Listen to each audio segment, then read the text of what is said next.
Ayan, medyo ilayo natin yung camera sa pagbumukha.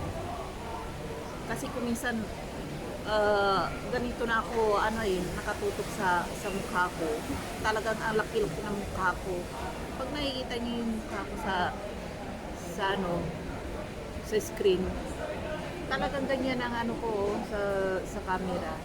Kaya mas maganda nga yung may border. Oh.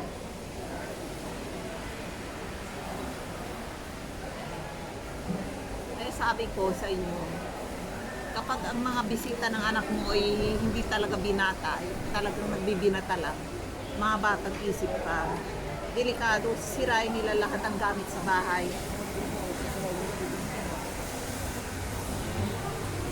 Ang bilik ko pa naman yun sa sopa na yun, napakamahal. Bago pa naman yun. Bili namin sa mga talagang mga 70,000 peso yung sopa namin. O kung i-convert mo yun sa peso, or 80,000, mga ganyan. Tapos, isang kimbot lang nila, ito isang bisita lang ng anak ko ay sirain lang. Yung armchair ba naman ng upuan, nasira. Ay ngayon, nung isang araw, inayos ng asawa ko. Talagang, ano ba yun? In-screw niya. Kasi ang pangit tingnan talagang nakaluwa, oh.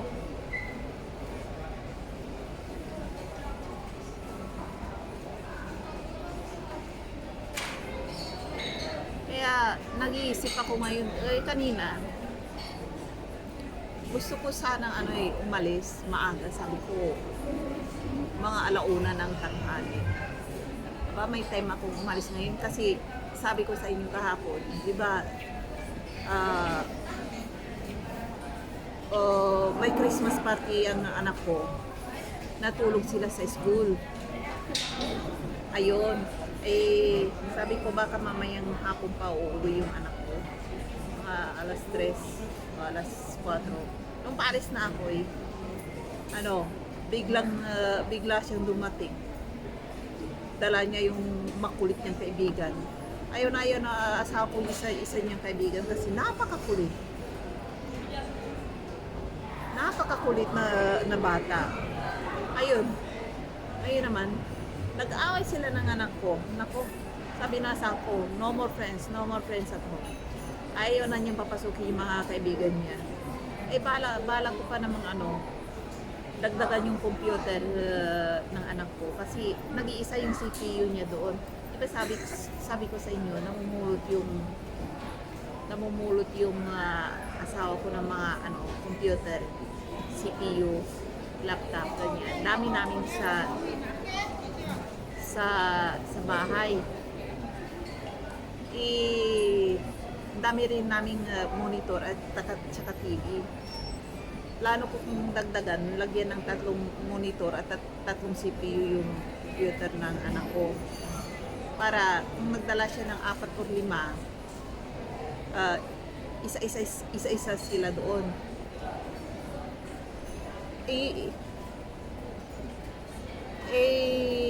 Ngayon nakita ko, napakaraming bata sa loob ng bahay, napakaingay, nagsisigaw sila. Sabi ko, para man akong teacher na parating nagagalit kasi mayat-maya kinakalabog nila yung lamesa. Ayan, pag natatalo sila sa Roblox, ayan, i-smash nila yung lamesa. Tapos nagsisigawan sila. Kung nananalo rin sila sa Roblox, sigawan din sila. Ayun, mayat-maya nag-aaway sila. Nako, talaga ba naman ma-high blood ko sa mga batang yan. Kausapin ko yung asawa ko na dagdagan pa niya ng CPU tsaka monitor. I-upgrade niya.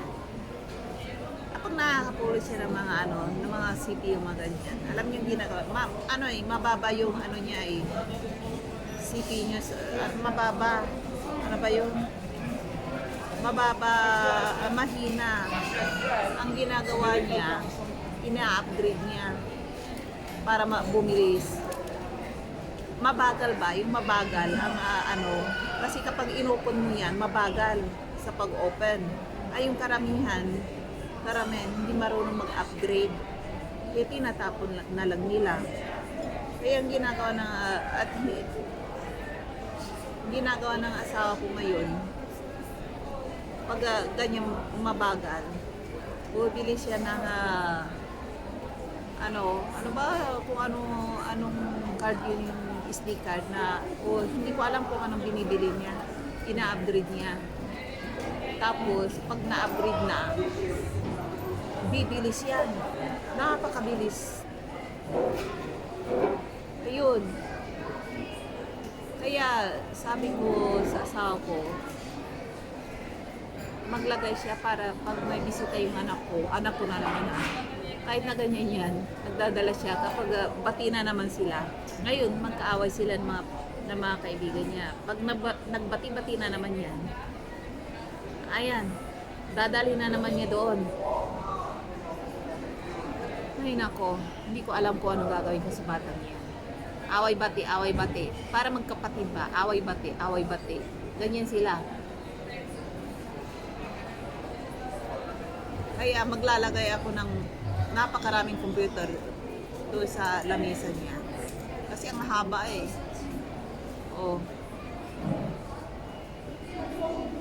Kaya kasi nakikita ko, iisang monitor namin, iisang CPU para sa anak ko lang. Pag nandun yung mga friend niya, nasa cellphone lang sila, wala sila mapaglaruan. Kaya ang gagawin ko, parang computer shop ba, yung cafe ba, yung pupunta sila doon, kanya-kanya sila CPU, computer, ganun ang gagawin ko.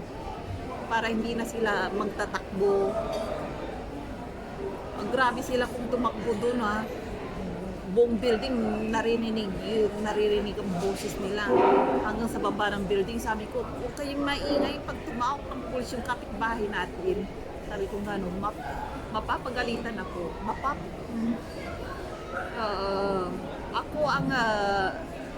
Ako ang mapapagalitan ng kapitbahay nito eh. Dahil sa inyo eh, sabi ko sa kanila.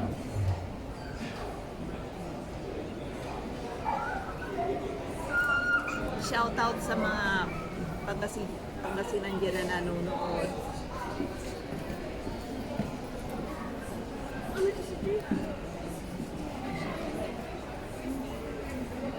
Ayan, bumili ako nito. Para pro ba na camera, underwater camera, outdoor camera. Ayan, maganda to. At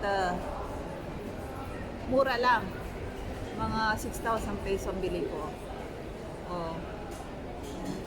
Ngayon, sabi ko sa naman sa asawa ko, nagsawa na ako rito, sabi ko, gusto ko ng cellphone na naman. Ayan. Sabi niya, magtrabaho raw ako at bumili raw ako ng sarili ko. Sabi ko, soon, pautang naman. Sabi ko gano'n sa kanya. Utang ako ng utang sa kanya. Gano'n naman yun eh. Naririndi na sa akin, pabili ng pabili. Sabi ko gano'n, bilhin mo naman ako nito, bilmo ko niya. Sabi ko, sabi niya, kailan ka kaya magtatrabaho para kumita ka ng sarili mong pera? Sabi niya gano'n. Sabi ko gano'n sa kanya, walang gustong mag-hire sa akin eh. Ang hirap kaya na trabaho rito, maghanap ng trabaho, mas lalo kapag Asian ka. May mga roles sila sa pagtatrabaho rito. Kailangan marunong ka magsalita ng salita nila rito. At saka ganda na nga na-distract ako sa babae ko. Ang ganda niya. Ayan yung last. Mas maganda pa tayo sa mga artista sa Pilipinas. Ang ganda ng mukha niya, pati yung buhok niya. Kulay, highlights pa. Ang ganda niya. Tapos pilig mata niya. Oh. Hindi ako pwedeng magpilig mata kasi ang laki-laki ng eyebag ko. Oh. Napagkakamalan nga ako rito na ano, Chikway.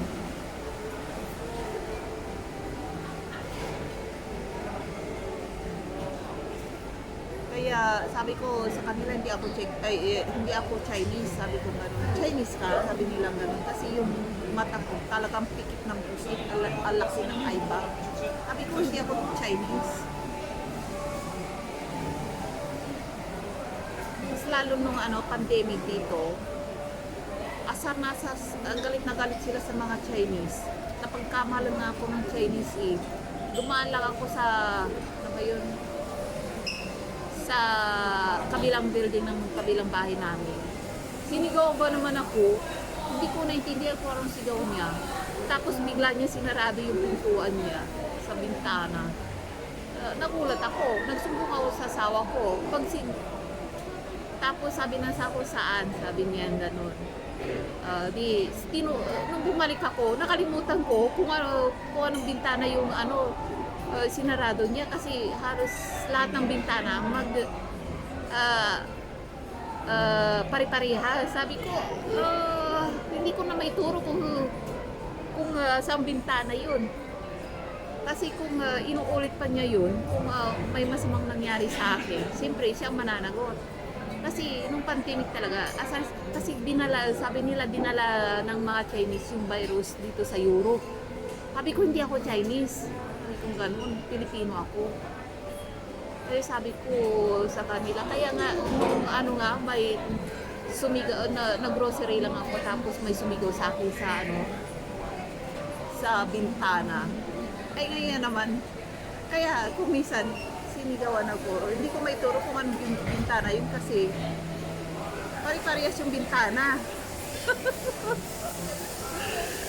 Ay, sabi ko, nandun na kami, binalikan namin ng asawa ko. Kasi kung iulitin pa niya tatawag ang asawa ko ng pulis. Sabi, saan banda, anong bintana? Sabi ko, nung bumalik ako doon, hindi ko na maalala kung aling bintana yun, kung anong ilang floor. Sa gulat ko ba naman ang araw na yun, nagmamadali ako umuwi. Nagsumbong na ako sa asawa ko. Ay ngayon, sabi na, kapitbahay pa naman namin yun. Nung bumalik ako, hindi ko na maalala kung anong bintana yun. Kasi talang binuksan niya yung bintana Oo, para sumigaw lang sa akin. Sa katarantahan ko ba, nagmamadaling umuwi. Nakalimutan ko kung anong bintana yun. Ay nako, matanda na mga 60 or mga 65 years old. Hindi ko alam kung bakit niya nagawa yun. Sabi, naalala ko, pandemic yun. Tsaka, galit sila sa mga Chinese noon dito. Na, kasi sila ang nag-spread ng virus sa buong mundo. Sabi nila Chinese. Kasi kung ano-anong kinakain nila. Kaya nagka-virus. Kaya nag-shutdown lahat. Pati restaurant, lahat. Ayun, kaya nagalit sila sa Chinese. Sabi ko, hindi ako Chinese.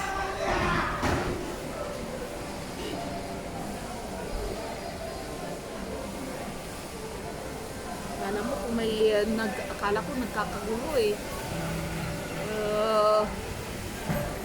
may parang may nagkukumpulan na naman yung mga binatilyo. Pag asa na yung gwardiya na nagro-roaming, ayaw niya yung mga ganyan yung isang binatilyo, lahat sila mga 10 or 15 nagkukumpulan sa isang doon sa likod ko, nagkukumpulan sila doon.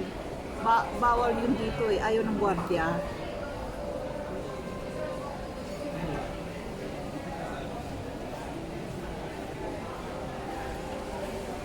Wala yung gwardiya nasaan kaya yun? Kasi kanina nakita ko yung nagro-roam dito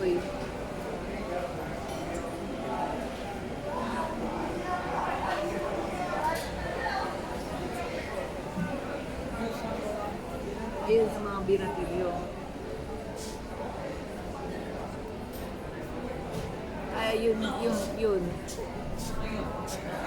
Ayan, yan. I-ano ko. Para makita niyo.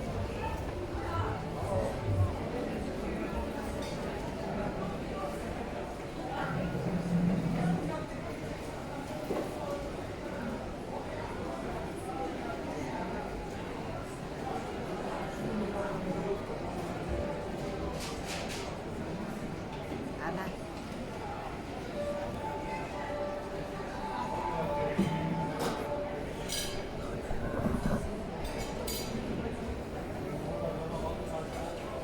Ayan, hindi ko pa ubos eh. Hindi ko pa ubos.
May uwi na rin ako. Sabi ko sana ko pumunta siya rito. Kapitbahay lang, sa kabilang kari lang naman to. Kapitbahay ko itong mall na to. Pagbaba ng anak ko, pasok kaagad siya rito. Magastos talaga pag kapitbahay mo ay shopping mo. Alam niyo bakit? Maya nandito ako. Maya, 2 or 3 times a day. Parang security guard ng shopping mall. Sabi na nga sa ako, pumasok ka dyan, magtrabaho ka dito sa mall na to. Ano naman magiging trabaho ko rito? Halos kumpleto na. Hindi naman ako pwede sa cashier. Hindi naman ako marunong mag-check.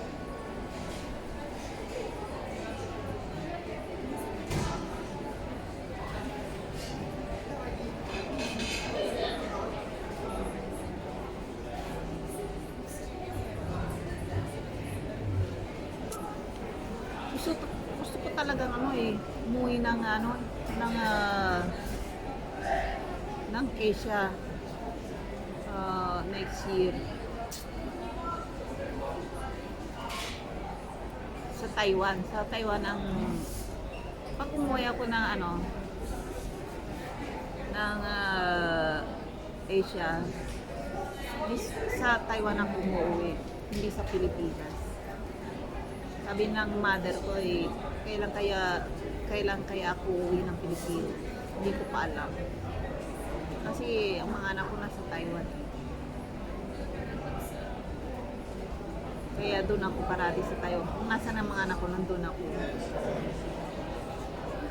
Priority ko na ngayon, mga anak ko muna.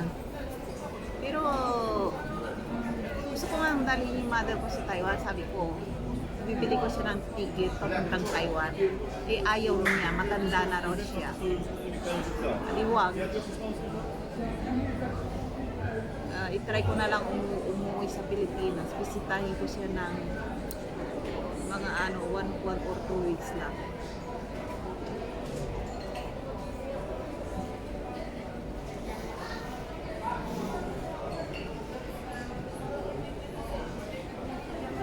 Ilang taon na hindi ako umuwi ng Pilipinas. Mga 13 years na yata hindi ako umuwi ng Pilipinas. Tagal na. Pero sa Taiwan halos every year umuwi ako. Nagtatrabaho doon ayun nga lang, pag umuwi ako ng Taiwan, hindi bakasyon ang ginagawa ko doon. Kundi nagtatrabaho, yun. Nagtatrabaho ko doon sa restaurant ng anak ko. Tinutulungan ko siya. Kaya, pagbalik ko dito sa check, yun, wala naman akong trabaho. Pag-uwi ko nga lang ng Taiwan, may naghihintay na trabaho. Doon lang ako may trabaho, dito wala.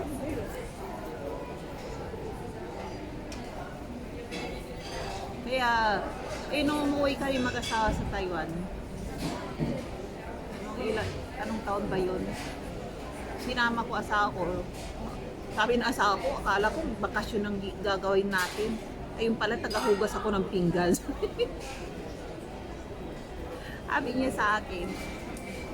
Kasi, sabi niya, kailan tayo pupunta ng dagat? Sabi niya gano'n sa akin. Baka, walang time, sabi kong gano'n. May maraming trabaho sabi kong gano'n. Ilang buwan na nagtaguhugas kami ng pinggan mag-asawa doon sa restaurant ng anak ko. Taguhugas ng pinggan, parang janitress ba? Sabi ng asawa ko, lastik naman ang trabaho ko rito tagahugas Pero sabi niya, tingnan mo yung mga plato Sabi niya, 100 malinis. Sabi niya, 100 malinis. Yung anak ko naman na bunso na lalaki, sabi niya, waiter, pag umalis na yung yung mga customer, sabi niya, taga-kuha siya ng mga pinggan, ilagay niyo doon sa kusina. Ayun, waiter, at saka taga-linis ng lamisa doon sa harapan. Yun ang trabaho niya. Sabi na anak ko, bakasyon tayo rito. Yung gano'n. Ayun pala, taga-map ako rito, taga-hugas. Ang ginagawa ko naman doon, taga-luto.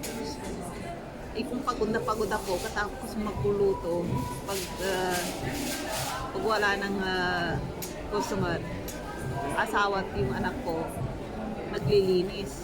Nililinis nila ang buong restaurant. Janitor, yung isa naman, taga-linis ng lamisa. Ayun. Kaya kung uuwi na naman ako, ang trabaho ko na naman, gano'n naman, tagaluto. Kawawa naman ako. Mas maganda na yun kaysa walang trabaho. At least exercise. Sabi ng tao, anong klaseng trabaho to? Sabi ng gano'n. Free? Walang sahod? Sabi kong gano'n. Kumain ka lang, yun ang sahod mo. Ayan. Sabi ko.